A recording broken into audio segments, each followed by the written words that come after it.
La la la la la, I love you, I love you, I love you. So cool.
Yep. Good. Yeah.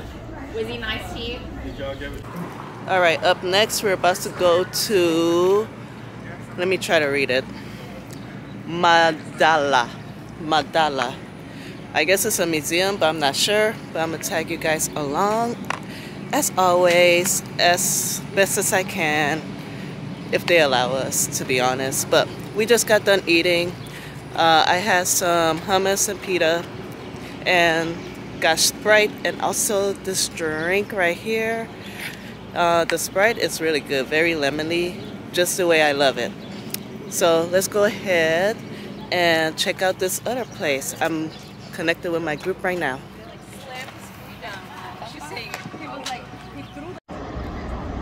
In case anyone wants to go to church, ride a camel, or if you need coffee, go ahead and go this way, right over here.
There's a path that goes right underneath our bell, and that would have been the way that Jesus would have taken into this region from Nazareth. And so this would have been the first stop into the Galilee. So we know 100% he would have been here.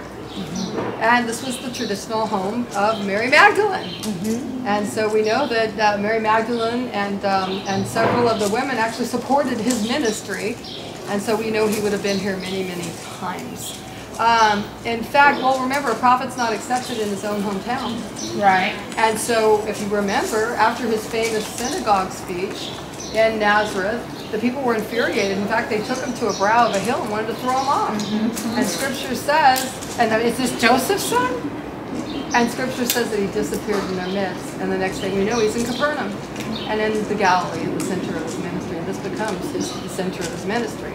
And so this would have been the first station as he would come through. And this was a major city during the time, Magdala, during the time of Jesus. So much so that they actually had a big industry here, and they were so famous for this industry that they would salt fish, and even in Rome, they would be waiting for this salted fish. It was a delicacy in Rome, and that was done right here in Magdala.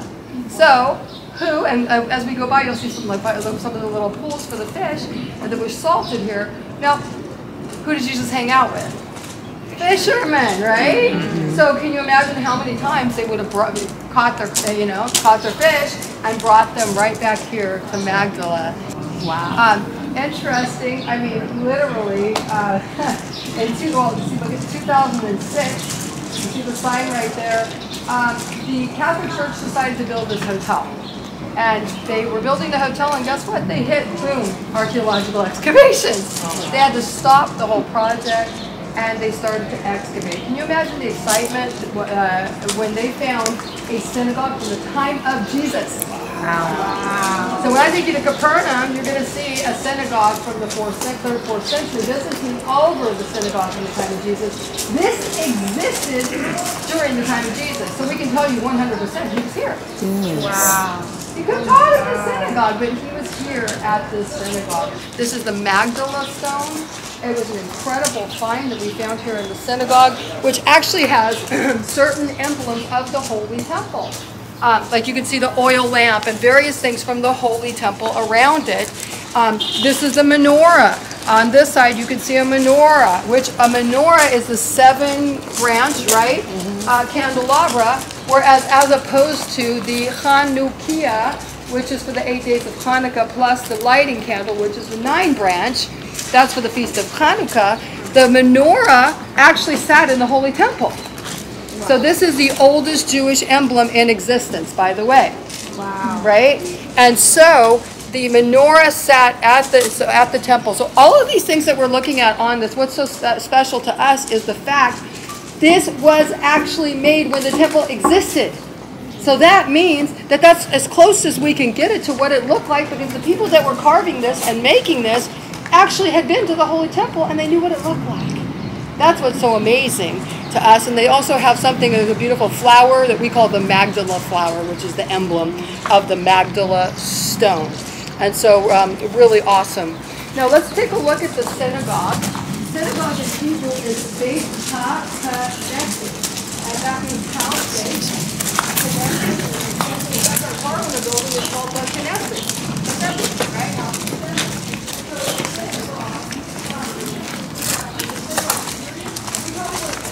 They started worshiping in the synagogue people after the destruction of the temple right in 6 So Nebuchadnezzar and the Babylonians destroyed the Holy Temple. Remember, the children of Israel were exiled and therefore there's no longer a temple.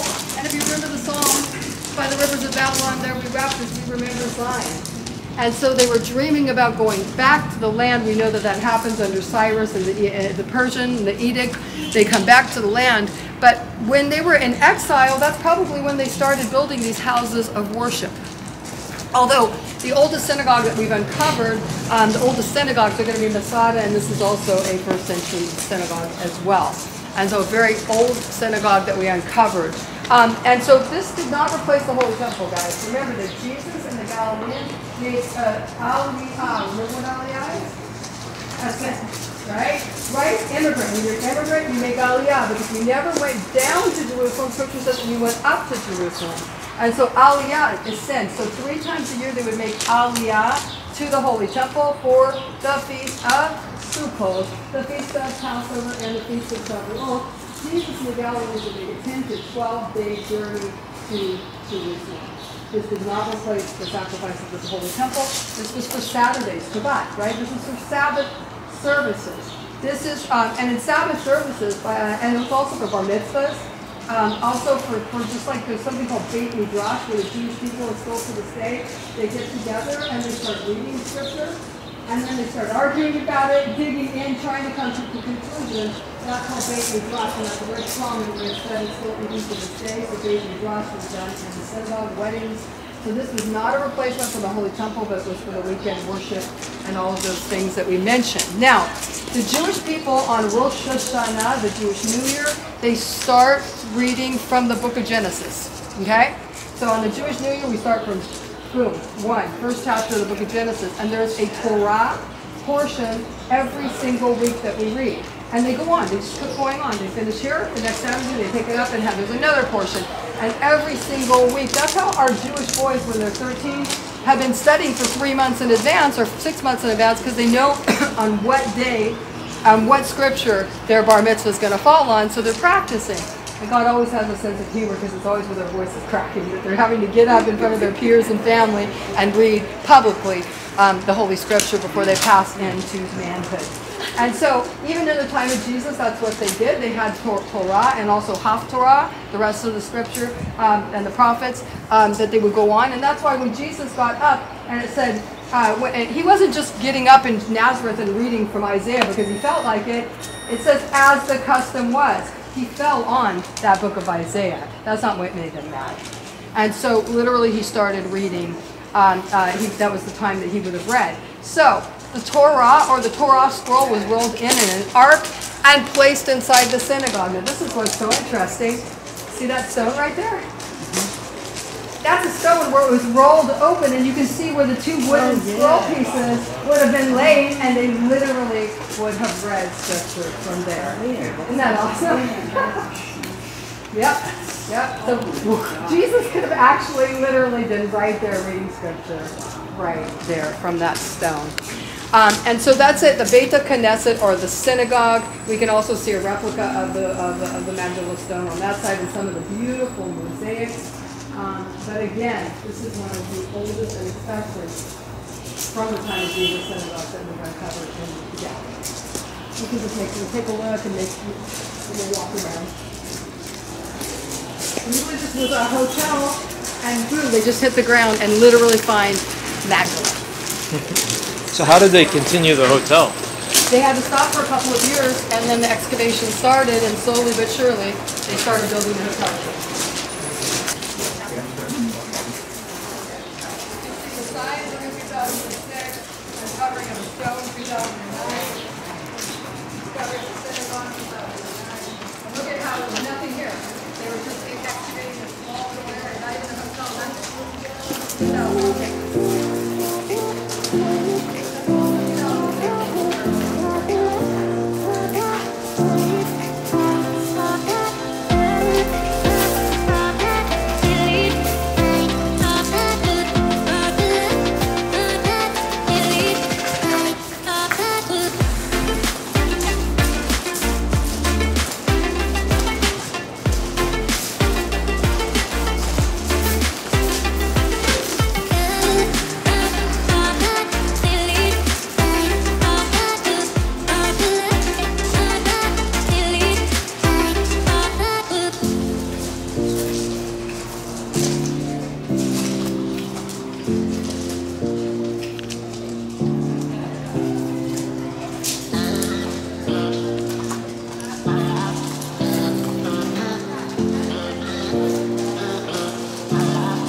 Give me 1 second.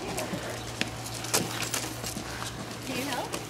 I'm good, thank you. I'm just taking it in. Okay. Well, if you ever do, let me know. Oh, I'll holler. Gee, I'll come running for you. Thank you. Of course. Yes. It's awful with you, Chris. So far, I've caught myself. He'll probably catch you, but I'll do it.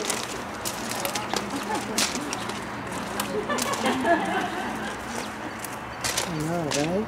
So surreal, like.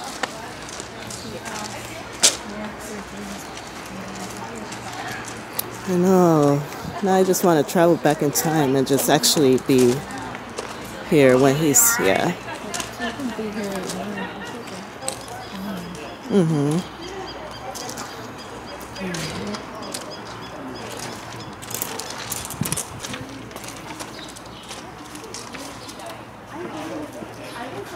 Wow. This is amazing, guys. Anyway, this is amazing. Wow.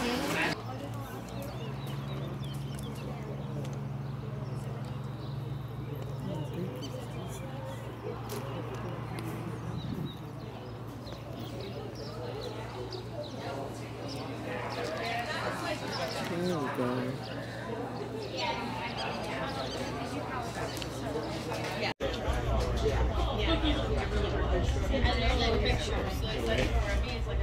If we got him to give us a tour of things, he'd give us like an hour and a half. That's probably why she's sure. Yeah. But when I stay here, we'll have meals together. And the workers. Yeah, it looks like it. Probably.